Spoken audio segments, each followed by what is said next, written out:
Mga katambay, mga kababayan, si Kamanong po, nagbabalik po muli sa inyo para po magkomento. Samahan niyo po inyong lingkod. Magandang umaga po muna, tanghali, hapon, gabi. Madaling araw po sa atin lahat. Saan man sulok ng bansa o mundo tayo naroon, naway maingatan po tayong lahat mga kababayan. Ito po, umpisa na po natin mga kababayan. Ito pong komentuhan po natin. Ito pong sagot ng Malacanang sa pangunguna po ng PCO, ng USEC ng PCO na si Atty. Claire Castro. At sinabi niya po rito kung ano po ang dahilan. Sumagot po sila kung ano raw po ang dahilan at may dahilan daw po. Nakita sila mga kababayan. Kaya po bumagsak ang approval at trust rating po ng Pangulong Marcos. May sagot po ang Malacanang kung bakit daw. Kung bakit bumaba. Ito po ang kanilang sagot mga tambay. Ito ang dahilan kung bakit daw bumaba. Pakinggan po natin at komentuhan po natin. Merong lumabas na Pulse Asia survey na nagpapakita na malaki po yung ibinaba ng approval at trust ratings ni President Marcos. How concerning is this for the President? Nalaman po natin na ang respondents dito ay 2,400. So sa 2,400, hindi naman po ito nagre-reflect ng sentimiento ng kabuuang more than 100 million people or Filipinos in the country. But dahil nga nakita at nabanggit natin itong mga fake news, sumasalamin din po ito sa impluensya ng mga fake news na nagkakalat. Katulad na sinabi, meron ng findings na nabanggit ang Reuters at ito ay galing sa isang Israel-based data intelligence firm or disinformation security firm. And I quote, "The level of coordinated disinformation seen in the Philippines was far above the typical 7% to 10% range of online conversations globally about highly sensitive or polarizing issues." End quote. So, kung ang mga tao man na ito ay nagbigay ng kanilang mga opinyon, maharahil ay bunga ito ng mga fake news. At kung ito man ay totoong nagkaroon ng pagsagot, hindi na naman ito pabayaan ng gobyerno dahil dapat natin malaman ang mga respondents, saan ang mga respondents, ang mga respondents ba ito ay nakakatanggap ng totoong news o naiimpluwensyahan ng fake news. So ang mga respondents ba na ito ay hindi nakakarating ang tulong ng gobyerno? So dapat din po nating malaman ito sa parte ng administrasyon. At kung ano man po ang nagiging desisyon ng Pangulo at ng administrasyon, at ito'y magre-reflect sa isang survey na naisin pa rin po at ipapatupad pa rin po ng Pangulo kung ano ang nasa batas, kung ano ang tama, at hindi kung ano po ang sasabihin sa isang survey. Pero ma'am, considering that the survey was conducted from March 23 to 29 or just a few days after the arrest of the former president, sa tingin po ba ng Malacanang gaano kalaking factor yung politika sa naging resulta ng survey, especially yung nangyari kay former president? Okay, lumalabas nga po dito na bumaba di umano ang rating, no, approval rating ng Pangulo. Pero sabi nga po natin, ito ay titignan pa rin po ng administrasyon. Hindi naman po natin, hindi papansinin kung ano ang mga sinasabi ng survey. Pero muli, 2,400 ay hindi po ito kabuuan na sentimiento ng buong Pilipinas. Magtatrabaho pa rin po ang Pangulo, katulad ng aking sinabi, kung ano ang tama, kung ano ang sa batas. Hindi dahil ito ang idinidikta ng tao na hindi naman naaayon sa batas. Last point. During the interview of Pulse Asia President Ronald Holmes over True FM, kanina lamang po ito. Ang sabi niya, isa daw marahil sa dahilan ng pagtaas din ng disapproval rating ni PBBM ay yung pagtugon sa pangunahing problema like yung matataas na presyo ng bilihin, kakulangan sa kita o yung sahod at yung paglaban daw po sa katiwalian. Where do you think the problem lies? Una, tignan natin. Nabanggitan natin, nagpakita na po tayo dito, nakausap na rin po natin at natanong po ninyo ang mga heads po ng ibang mga departamento patungkol po dito. Halimbawa po yung walang gutom program. Kaya nga, ang tanong po natin dito, 2,400, nakakarating po kaya ang serbisyo ng gobyerno? Pangalawa po, sinasabi po natin, di ba, na walang trabaho. Yung tungkol sa sweldo. Binanggit na rin po natin ang direktiba ng Pangulo patungkol po sa pagtaas ng sweldo sa pamamagitan po ng Regional Tripartite. So, hindi po yan tinulugan ng Pangulo. Yan po ang direktiba para po tumaas ang sweldo ng ating mga kababayan. So, kung saan man nanggagaling po itong opinion ni Mr. Holmes, okay?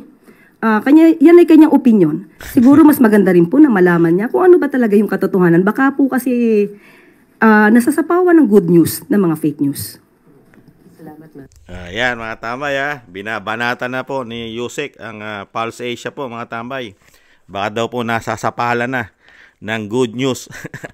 Nasasapalan na raw po ng bad news ang good news mga tambay. Ibig sabihin po, yung good news nasa palasyo po mga tambay.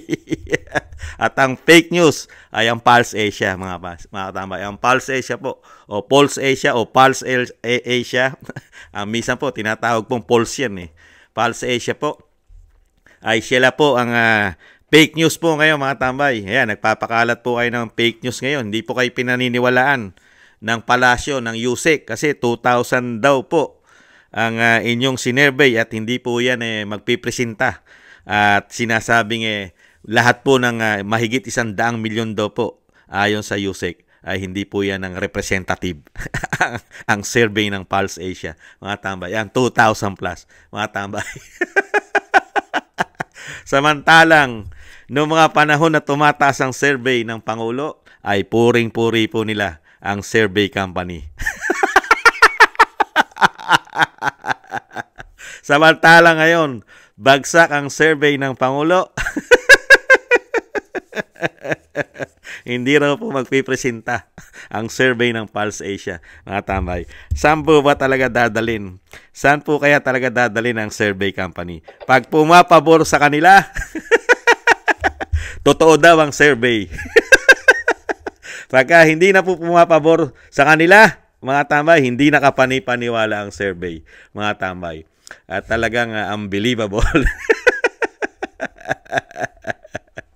Talagang matatawa ka na lang po dito po sa nangyayari po sa ating bansa, sa binagoong Pilipinas. Talagang ang Yusek po, talagang hirap na hirap po talaga. Survey na, yung survey company na mula umpisa ng panunungkulan ng Pangulong Marcos ay pumapabor po sa kanila lahat ng survey.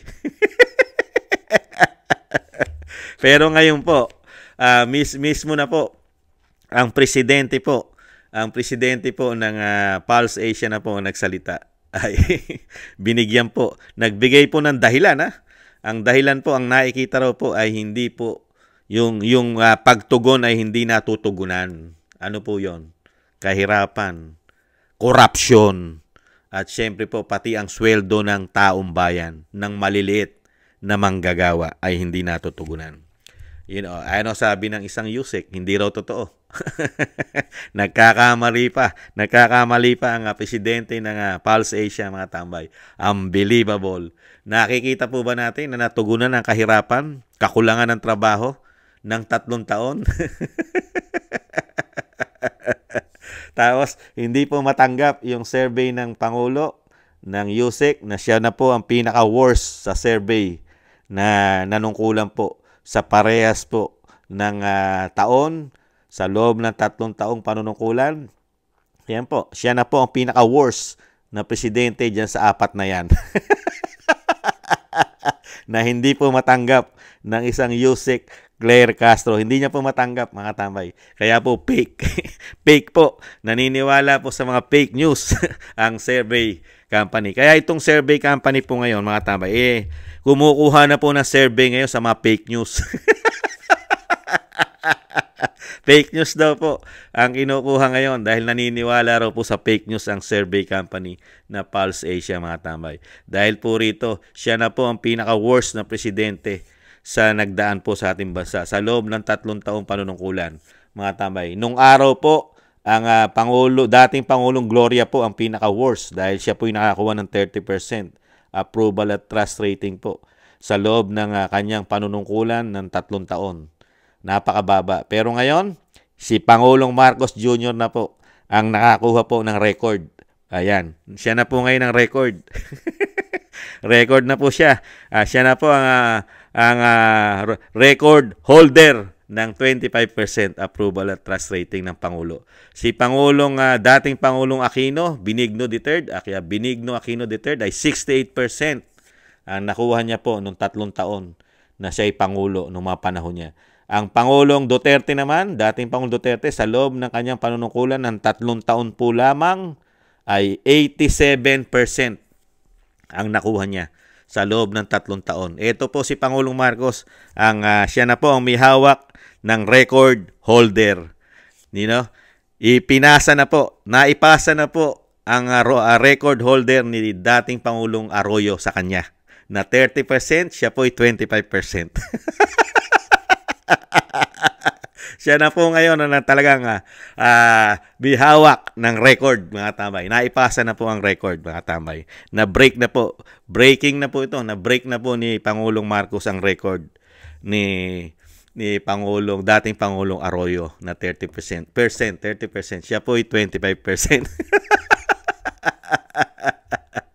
Mga kababayan. Kaya po, sila po kasi ngayon ay wala na pong patunguhan. Hirap na hirap po nilang pangatwiranan, mga tambay. At yung mga issue kasi ng korupsyon ay nakita na rin po ng Pulse Asia, mga tambay. Yun po ang sinasabi ng Pulse Asia. Korupsyon, hindi natutugunan ng gobyerno ang korupsyon. Ito po kasi yung mga korupsyon . Yan po, nakikita nyo po yan. Yan ang mga korupsyon na hindi natutugunan, mga kababayan. Yang korupsyon. Sa Pangulo pa lang yan, issue po yan. Yan po, napakarami po nagpatotoo niyan.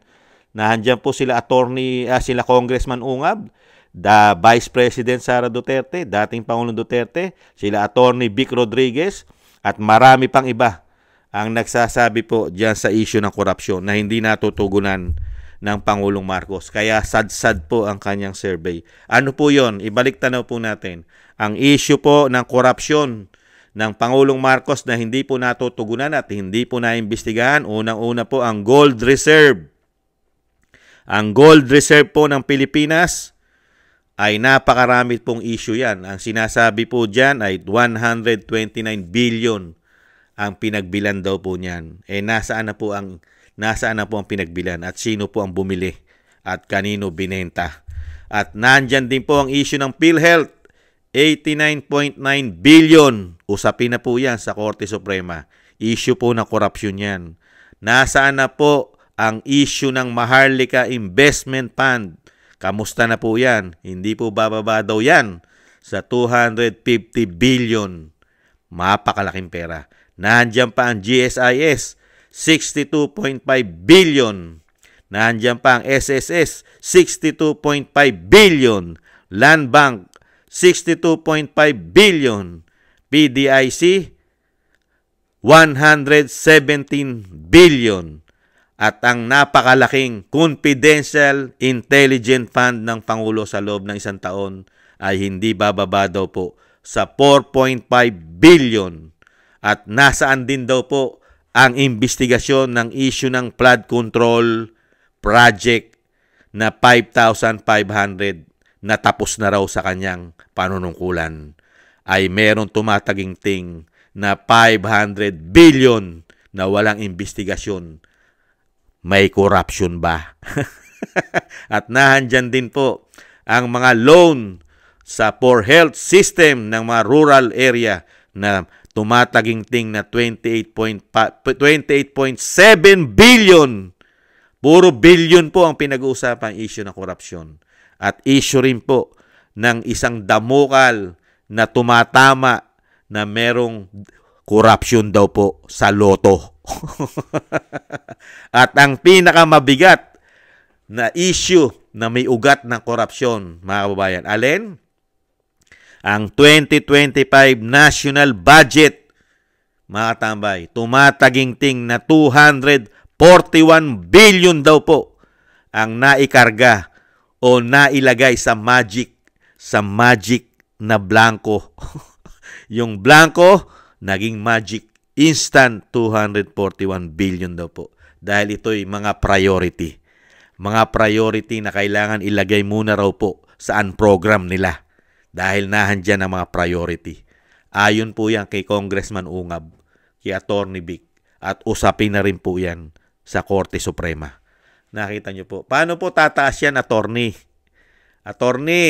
Yusek, paano tataas ang survey ng Pangulo? Kung yung survey company, yan ang kanilang issue. Yan ang kanila pong, yan ang kanilang sinervey. Sinervey po nila ang korupsyon, sinervey nila ang kahirapan. At syempre, kasama sa sinervey, ang ginawa nilang pamumulitika sa dating Pangulong Duterte na kidnapping ang lumabas. Yan po ang pagsusuri po ng mga sumusuri. Lalong-lalo po ang isang dating Supreme Court, mga tambay, ang dating Supreme Court po ay nagsalita na riyan, di po ba? Ang dating Supreme Court na former Supreme Court Justice na si Ascuna ay nagsalita po na talagang nilabag po nila ang karapatan ng isang dating Pangulong Duterte na basta-basta mo na lang ipatapon, kidnapin mo, at ikaw pa mismo, gobyerno pa, ang nagdala sa ICC sa Dahig na walang proseso ng judicial. Mismo ang former Supreme Court Justice na si Ascuna ang nagsabi niyan. Nung siya ay inimbestigahan at nagsalita sa investigasyon ng Senate sa pangunguna ng kapatid ng Pangulo na si Senadora Amy Marcos. Tingnan nyo nga po, paano ka hindi isusuka ng taong bayan? 2,000 plus pa lang ang sinervey, hindi ka na nagustuhan, bagsak ka na. Di lalong-lalo na sa 100 million, mahigit 100 plus million ng mga Pilipino. Sa tingin mo, hindi ka isusuka niyan? Kung yung 2,000 plus nga na sinervey ng Pulse Asia, sinuka ka na. Di mas higit pa. Pagka tinanong mo pa sa survey, ang mahigit 100 milyon, kasama pa ang mga OFW. Sige nga. Sa mga OFW nga, sinusuka na. Majority ng OFW, sinusuka na ang pamamahala ng Pangulong Marcos. Lalo na po, talagang babagsak ang survey, approval at trust rating ng Pangulo kasi walang tiwala sa kanya mga Pilipino, lalo na sa ginawa niya sa dating Pangulong Duterte. At dito sa pagsugpo ng korupsyon, wala siyang ginagawa sa pagsugpo ng korupsyon sa ating bansa. Wala. Di po ba? At ano pa? Ang pinakabagsak na talagang sasadsad ka at babagsak ka sa survey, ano po yun? Yung issue mo na ayaw mong tuldukan. Napakatagal na. Taon na. Ayaw mong tuldukan. Nakakahiya na tayo sa buong mundo na meron tayong presidente na gumagamit daw po ng polboron na ayaw tugunan ng Pangulo. Bakit kaya? Ngayon, aasa ka ngayon na tataas ang approval at trust rating mo sa mga Pilipino? Takot na takot kang magpa-test, lalong-lalo na sa hair follicle drug test sa buhok. Di po ba? Ayaw mong gawin ng live. Ano sabi ng Vice President? Hinamon na nga tayo. Kasama na si Kamanong. Magpapadrug test na rin sa hamon ng Vice President. Hinamon na tayong lahat. Mga politiko, lalo na sa matataas na nanunungkulan sa ating bansa. Ano sabi ng Vice President? Magpa-drug test na tayong lahat ng live. Saan? Doon po sa Quirino Grandstand sa Luneta. Mabilis lang pong mapatunayan at mabilis lang lumabas ang resulta. Oras lang, tapos na. Live. May tumugon po ba sa Vice President sa hamon? Pati po sa mga congressman at senador? At lalo-lalo sa Pangulo? Nada. Nada. Wala. Kaya paano tataas ang approval at trust rating mo? Sige nga. Sa dami ng issue, lalong-lalo sa iyong pagkatao, sa iyong mismong katawan, sa iyong mismong sinasabing ikaw ay nagpupulburon, ay hindi mo magawa. Wala kang yagballs. Wala kang yagballs. Samantalang yung mga driver, pagka inutusan ng PIDEA na magpa-drug test random, yung mga driver, konduktor, hindi tumatanggi kahit sila ay gumagamit ng pulburon. Nakita nyo po yun? Yung mga driver ng mga nakarang araw, binalita. Hindi po sila nakatanggi. Drug test po sila sa pangunguna ng PIDEA. Kahit alam nila sa sarili nila na sila'y driver, alam ng mga driver na sila'y kargado at gumagamit ng illegal na pulburon, nagpa-drug test pa rin sila. Hindi sila natakot na malaman ng PIDEA na sila'y gumagamit ng pulburon. Bakit ang presidente, taong bayan na, napakarami ng nagsasabi, nag-uutos, nagre-request, majority ng taong bayan, magpa-drug test ka na katulad ng mga driver. Kung yung mga driver, konduktor, hindi takot magpa-drug test, bakit kayo takot? Tapos ngayon, maghahanap kayo, magre-reklamo kayo na ang survey ay fake news. Tataas ba survey mo riyan? Mas matapang pa sa iyo ang konduktor at driver na sila mismo ay kargado ng pulburon, hindi natakot, hindi nahiya. Samantalang ikaw, Pangulo, Commander-in-Chief, gusto mo pang makipagyera. Di po ba? Pero pagdating sa drug test, takot ka. Sige nga, paano ka paniniwalaan ng mga Pilipino sa pinagagawa mo sa Pilipinas? Yung ginawa mo sa dating Pangulong Duterte, yung ginawa mong pamumulitika, kasama yata ang institusyon ng Kamara at Senado, pabagsakin ng Vice President. Sige nga, paano tataas ang approval at trust rating nyo? Bagsak na bagsak kayong lahat. Hindi lang naman ang Pangulo ang bagsak sa approval at trust rating. Sino po? Pati po ang Senate President. Lalong-lalo ang Speaker of the House. 14% na lang ang nakukuha niya approval at trust rating. Pinakamataas na ang 17%. Tingnan niyo po. Samantalang, noong mga panahon, yung mga survey company na yan ay pumapabor sa kanilang lahat ang survey. Pilit po nila ibinabagsak ang survey ng Vice President. Bakit ngayon? Ngayon, kinu-question nyo na ang survey ng Pulse Asia. Fake news na. Kumukuha na ng fake news ang Pulse Asia. Naniniwala na sa fake news ang Pulse Asia, mga tambay. Ganon din kaya ang SWS? Naniniwala na rin kaya sa fake news? Para sa dami po, sa dami na nagawa ng presidente, dahil nabanggit na nga po natin ang kanyang mga achievement, ang Ginto, SSS, PDIC, di ba? GSIS, PhilHealth, Maharlika Investment Fund, di ba? Napakarami pa, may flood control pa. Yung mga achievement na yan, yan ang mga achievement na issue na sinasabi ng Pulse Asia na hindi natugunan. Ngayon, mukhang aawayin na po. Mukhang babanatan na po ng babanatan yata ni Yusek ngayon ng mga survey company sa pangunguna po yata ng Pulse Asia at pati ang presidente ng Pulse Asia, mga tambay. Mukhang babanatan na rin po ng babanatan at nagpapalabas po ng mga fake survey.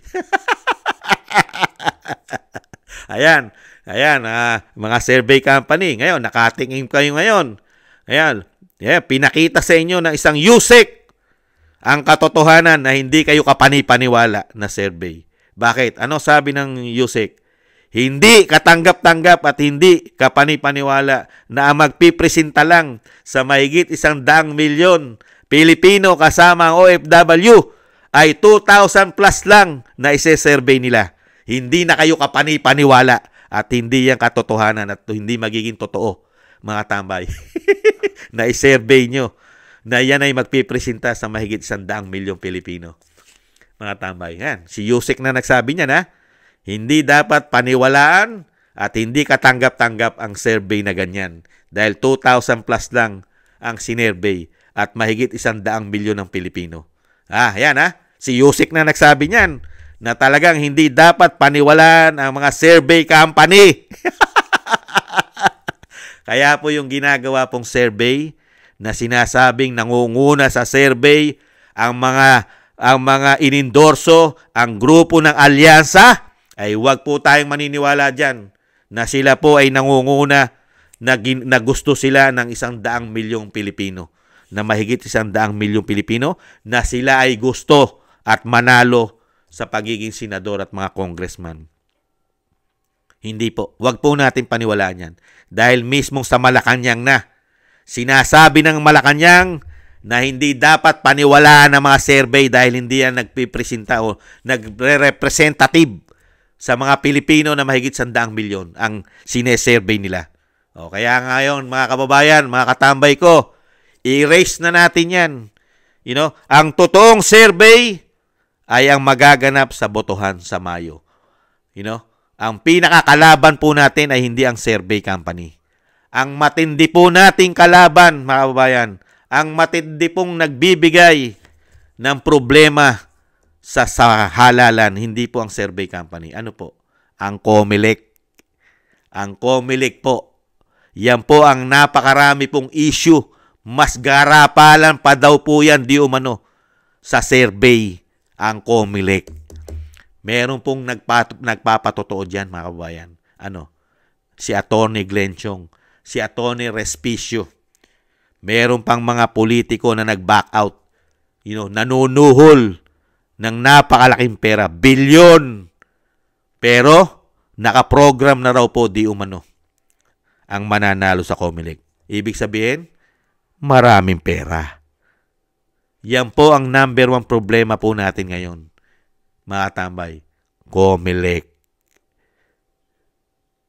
Diyan po tayo magbabantay sa COMELEC. Bantayan po natin yan. Dahil hindi po katanggap-tanggap sa isang Pilipino na ang isang Pangulo ay isinusuka na ng survey na hindi nila matanggap ay mananalo ang mga kaalyansa nito. Hindi po katanggap-tanggap yan sa Pilipino na sila ay mananalo sa kabila ng napakaraming issue na hindi natugunan, korupsyon, kahirapan, napakaliit na kinikita ng mamamayang Pilipino na mga manggagawa, hindi matugunan. Ang sinasabi ay tinututukan pa lang. 3 taon na pong tinututukan ang kahirapan, kawalan ng trabaho at sinasabing pagtaas ng sweldo. 3 taon na po. Kailan kaya natin mararanasan yung sinasabing tinututukan? At ang ipinagmamalaki po ng Yusek, yung mga pantawid, yung walang gutom program nila. Wala nang gutom. Nangyari po ba yan sa mahigit 100 milyong Pilipino na hindi na po sila nagugutom dahil may programa tayo na wala nang gutom program? Sige nga. Di po ba katarantaduhan yan? Hindi po ba katarantaduhan at kagaguhan yan? At kabobohan? At ginagawa po yatang bobo, ob-ob ng Yusek ang mga Pilipino na para po maniwala sa kanya pong sinasabi. Hindi kaya? Nagtatanong lang si Kamanong. Hindi naman po masama magtanong dahil yung mga kinumentuhan natin ay napakarami pong nagpapatotoo. Talagang mismo tayong mga Pilipino ay nararanasan natin ang problema na dulot ng mga nanunungkulan sa atin ngayon. Di ba? Ang mga politiko na walang ginawa, inupuan lang po ng inupuan ang problema ng bansa. Hindi po nila man lang tiningnan ang kahirapan nating mga Pilipino.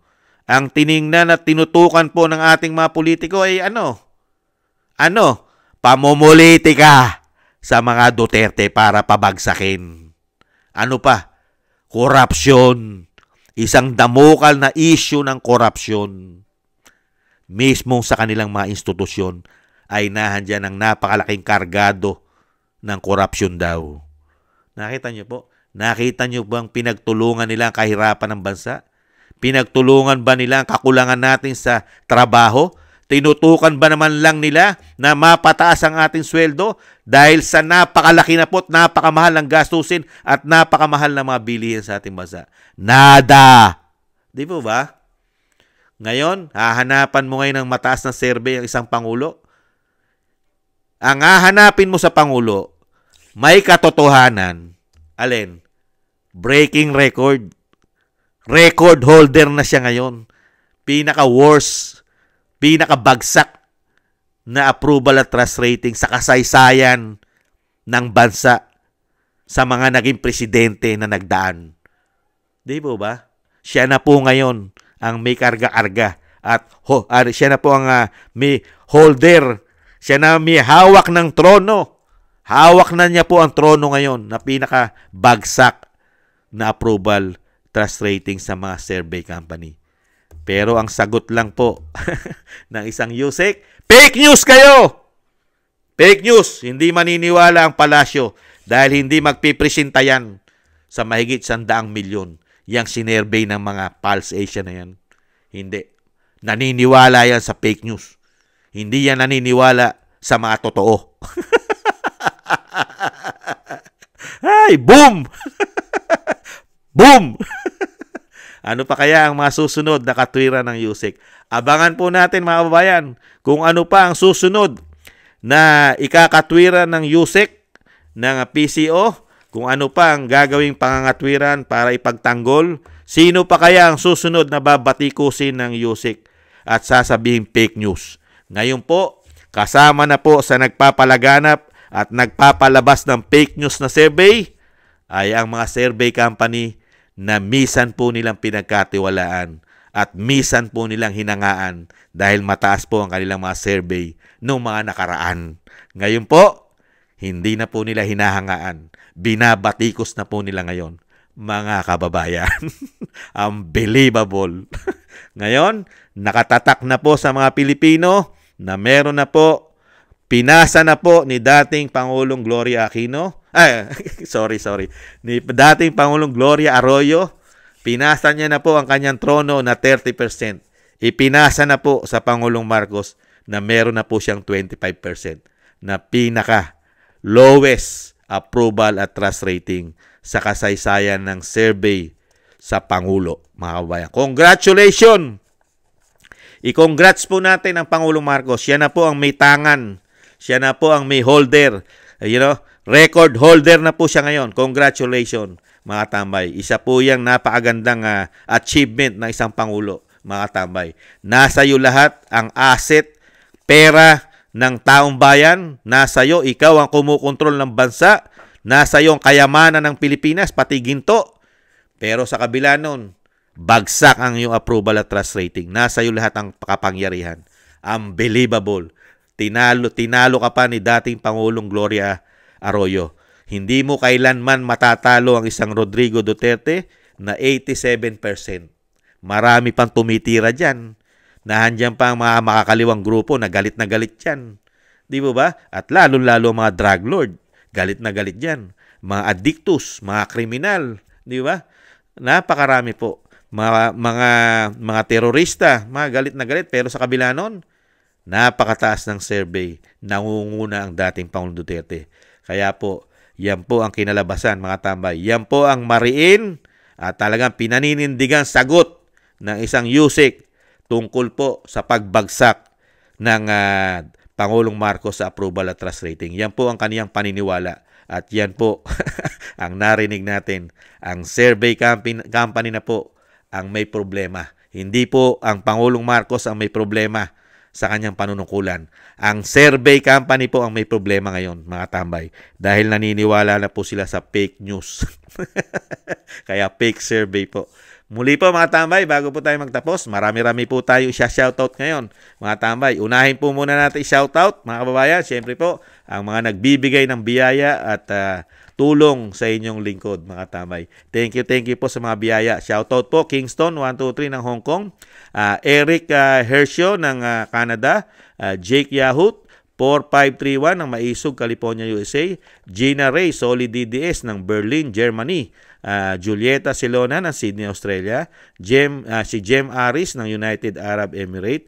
Si Diobilin Watanabe ng Japan. At Baby Roman at Ate Isa ng Cagayan. Maraming salamat po sa mga biyaya.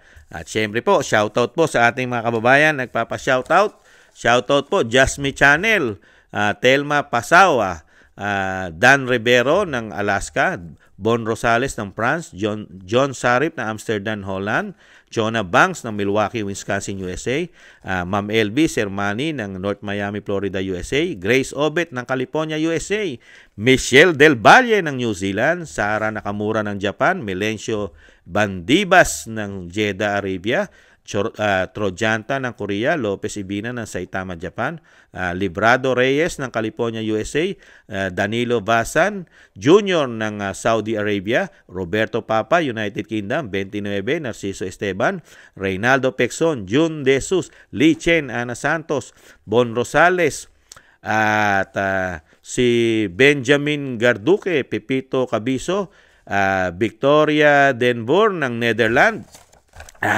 Inom muna si Kamanong. Marami. Ay, salamat po. Ipagpatuloy po natin.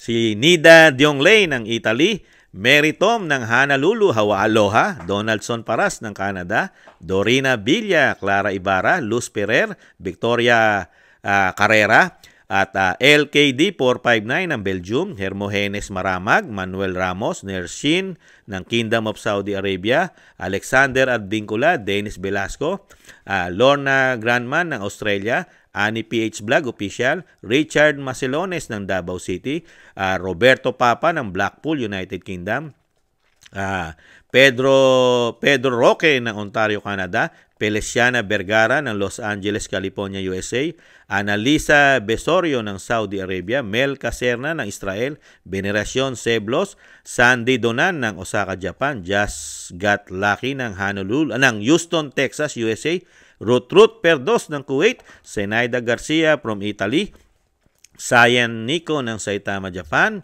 Brussels ng Belgium, Olivar Edito ng Honolulu, Hawaii, Danilo Oñate, Madonna Sultan, Rolly Pineda, George Soleto ng Seattle, USA, Peli Subido ng France, Paris, Sonia Diaz Liano, Ami Cabrera, OFW, Saudi ng Taga Davao, Dennis Velasco ng Iceland, Mario Carvajal ng Europe. Inom po muna tayo mga kabayan. Marami pa. Ayun, tuloy po natin ulit. Shoutout po kina Tisoy Roa 9453, Dennis Velasco, Rafael De Los Santos ng Canada, RROTV Official, Buhay Construction, OFW ng Riyadh, Laguna, Akari Nagoya ng Japan, Jeff C13 from Kuwait, Lolita Haki, Lina Maladil, Amelita Gasmen, Adelaida Peterson ng Sweden, Marvin Rona, Just Say the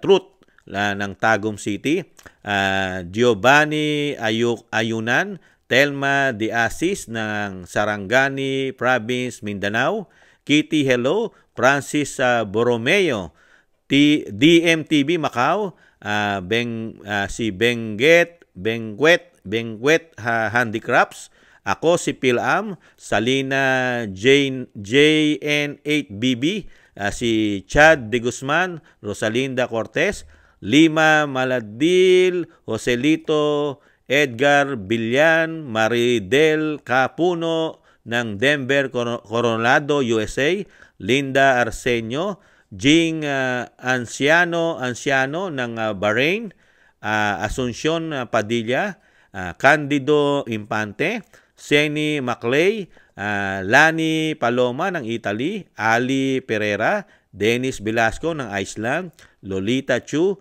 Amiga Vlog, Nimo Dayan, Ricardo De Luna, Rolly Pineda, Manuel Abug, Nes Biayan, Bibi Del ng Chicago, USA, si Jocelyn Perian, si Salonga Sakal, Elegio Noronio, Jacinto Villamor ng Cainta Rizal, Pearl Mendoza, Elma Michen ng Germany, Tahor Kubamak at Jayar Espuerza, Sausan from UAE, Lina Maladil, Esme Ponsi ng Burnaby, BC, Canada, at sila Erlinda 60 Mix Vlog, Angelita Vale, SP Perpi ng Akiman Italy Perpetua,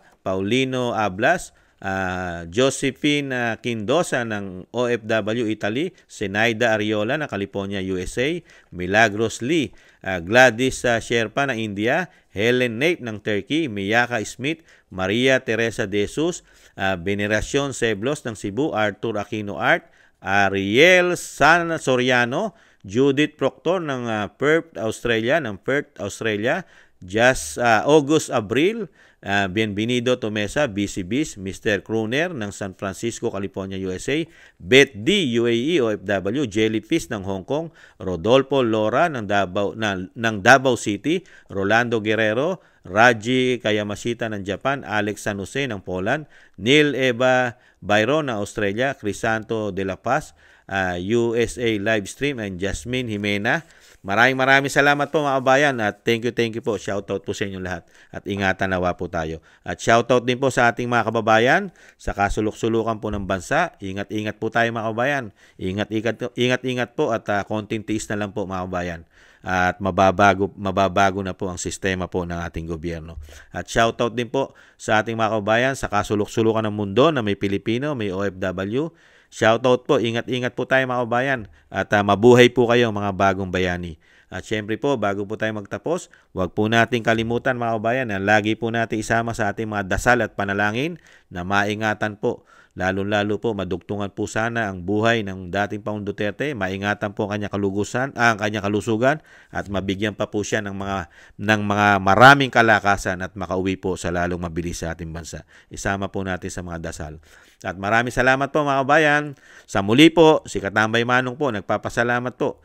At sa muli po, sa ulitin po, huwag po sana kayong magsasawa sa inyong lingkod. Thank you po. Ingat-ingat po tayo mga kabayan. Ingatan nawa. Bye-bye!